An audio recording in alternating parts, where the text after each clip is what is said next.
is TVB Pearl.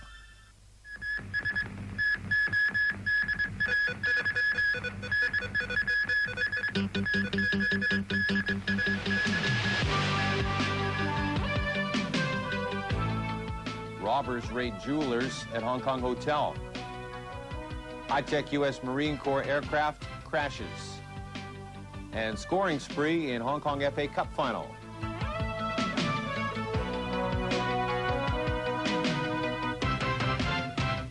Good evening. Police are looking for 3 men in their 20s who escaped with a multi-million-dollar haul of jewelry on Sunday from a shop in Tsim Sha Tsui. Officers later searched the Star Ferry Pier area for the robbers. Men burst into a jewelry store on the 3rd floor of the Hong Kong hotel. They tied up the employees who were preparing to close for the day, and they escaped with an estimated $10 million worth of goods. Well, it might be home for now, but more and more people say they'd prefer to leave Hong Kong for the mainland because it's cheaper, and they think the quality of life there is better. Nearly a third would like to retire to the mainland, while a smaller number would consider going while still working here. Teresa Siu reports. The mainland is a perfect getaway for 65-year-old Mr. Yan, who retired 3 years ago. He goes there whenever he wants a break from Hong Kong. The houses there are bigger, the food is cheaper, and the air is fresher, he says. Such quality living is something Hong Kong couldn't offer, according to more than 30% of the respondents in a recent survey. They prefer living on the mainland after retirement. More than half of the respondents say Hong Kong is not an ideal place to spend their golden years. Results from a separate survey show that younger workers are planning to migrate as well. Some 20% of respondents said they would consider moving to nearby Shenzhen in the next 10 years.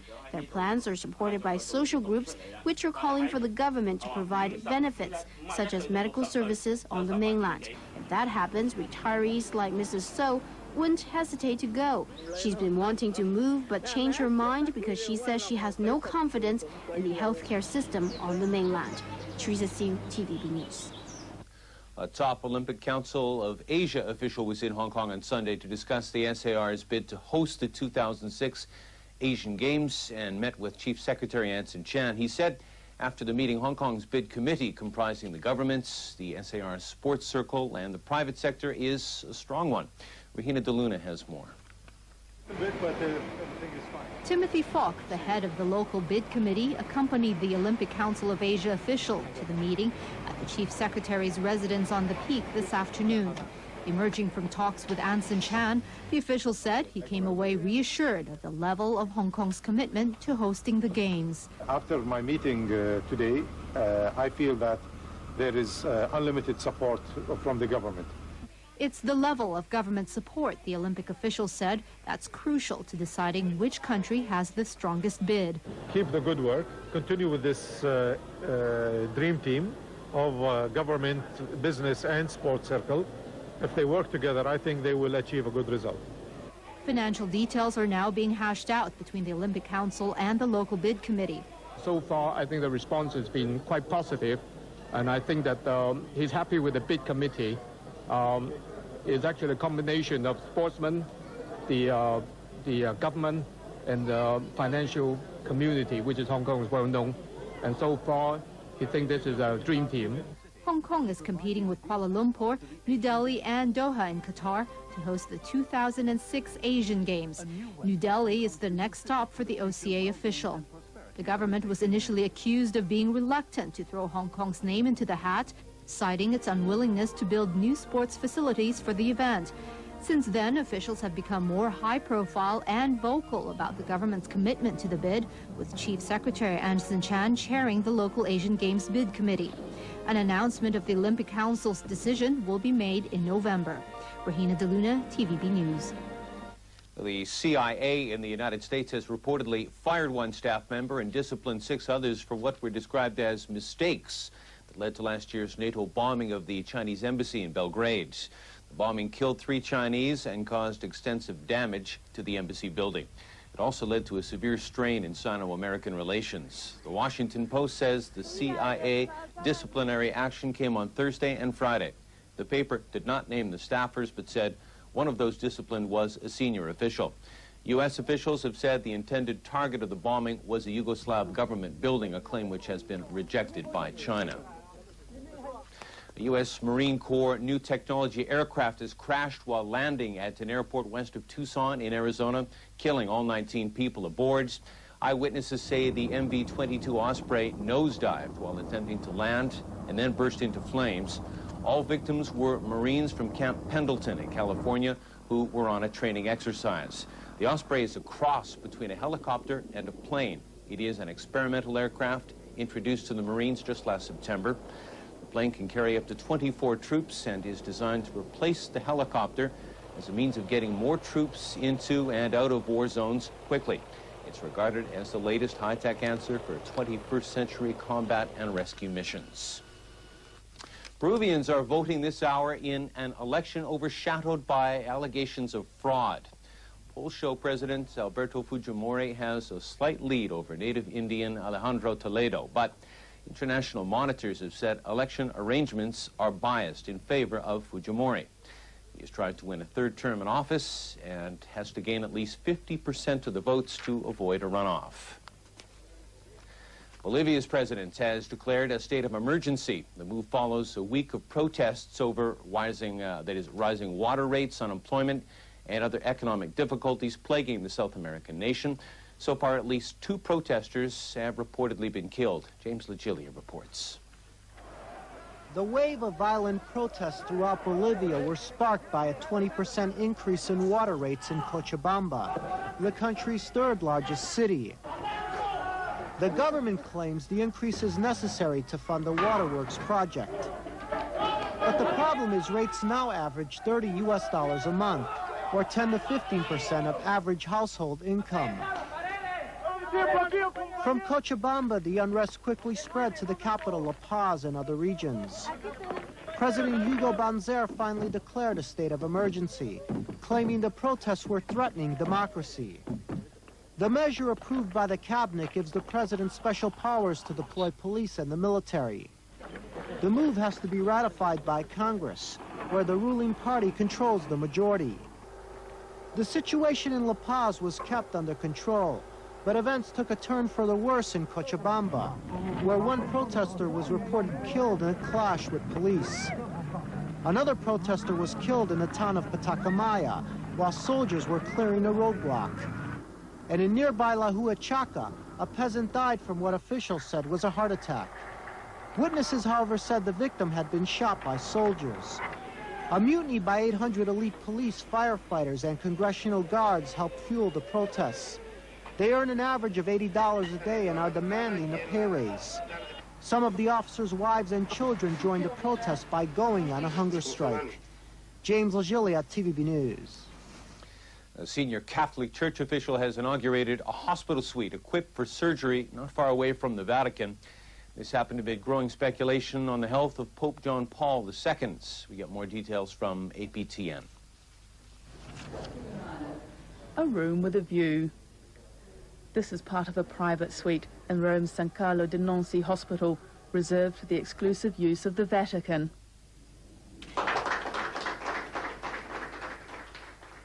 It was inaugurated by a senior cardinal who blessed each of the rooms and sprinkled them with holy water.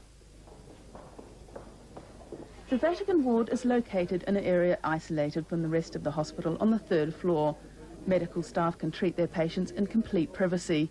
In emergency cases, the room can be converted into a mini operating theatre. The Cardinal explained the ward was mostly for older priests many miles from home. The most needy priests, those that are totally isolated, and they have no families because they might be being 80, 85 years old, and they need special care. And here they will find not only special care, but also family, spirit of a family. They need that. There were no specific references to the ward's usefulness for the current Pope, but the health of John Paul II, who is 80 in May, has worsened over recent years. He walks with difficulty, and many believe he's displaying the symptoms of Parkinson's disease. Now, if he needs urgent treatment, he could reach this special ward from the Vatican in a matter of minutes. China state media has launched another verbal attack on Taiwan's Vice President-elect Annette Lu. Monday's edition of the People's Daily accuses Lu of looking to carry Taiwan into an abyss of war by making pro-independence remarks, and it calls Lu a lunatic. On Friday, CCTV called her the scum of the nation. Meanwhile, Taiwan's President-elect Chen Shui-bian has warned the One China issue could be an obstacle for resuming cross-strait dialogue. And in another development, rising cross-strait tensions could scuttle a Taiwan religious pilgrimage to Fujian province. Teresa Siu reports. In Taichung today, more than 10,000 Maju worshippers elbow their way to the Maju temple, where they burnt joss sticks for good fortune.